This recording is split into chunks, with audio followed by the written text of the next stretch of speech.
കേരളത്തിൽ LDFന് പ്രതീക്ഷിച്ച വിജയം നേടാനായില്ലെന്ന് മുഖ്യമന്ത്രി പിണറായി വിജയൻ. ജനവിധി അംഗീകരിച്ചും ആഴത്തിൽ പരിശോധിച്ചും തിരുത്തൽ വരുത്തുമെന്നും മുഖ്യമന്ത്രി വ്യക്തമാക്കി. ഫേസ്ബുക്ക് പോസ്റ്റിലൂടെയാണ് പിണറായി ഇക്കാര്യം അറിയിച്ചത്.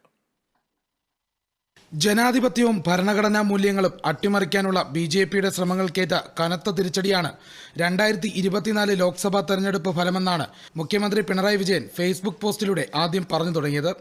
വർഗീയതയും വിഭാഗീയതയും ഉയർത്തി ജനങ്ങളെ വിഘടിപ്പിച്ച് സുരക്ഷിതമായി മുന്നോട്ടു പോകാമെന്ന വ്യാമോഹമാണ് ഇന്ത്യൻ ജനത തകർത്തതെന്നും ചൂണ്ടിക്കാട്ടി. തൊട്ടുപിന്നാലെ കേരളത്തിൽ LDFനേറ്റ തിരിച്ചടിയെപ്പറ്റിയും അദ്ദേഹം ഫേസ്ബുക്കിൽ കുറിച്ചു. കേരളത്തിൽ LDFന് പ്രതീക്ഷിച്ച വിജയം നേടാനായില്ലെന്ന് വ്യക്തമാക്കി.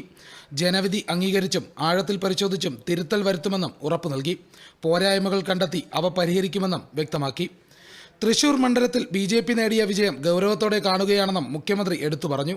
BJP ആദ്യമായി ലോക്സഭാ മണ്ഡലം വിജയിച്ചത് വിമർശനാത്മകമായി വിലയിരുത്തേണ്ടതാണെന്നും എടുത്തു പറഞ്ഞു. ജനങ്ങളെ ചേർത്തു നിർത്തി അടിയുറച്ച നിലപാടുകളുമായി മുന്നേറുന്നതിനുള്ള തീരുമാനം സർക്കാരിന്റെ ഭാഗത്തു നിന്നും ഉണ്ടാകുമെന്നും പിണറായി വിജയൻ പ്രസ്താവനയിൽ പറഞ്ഞു.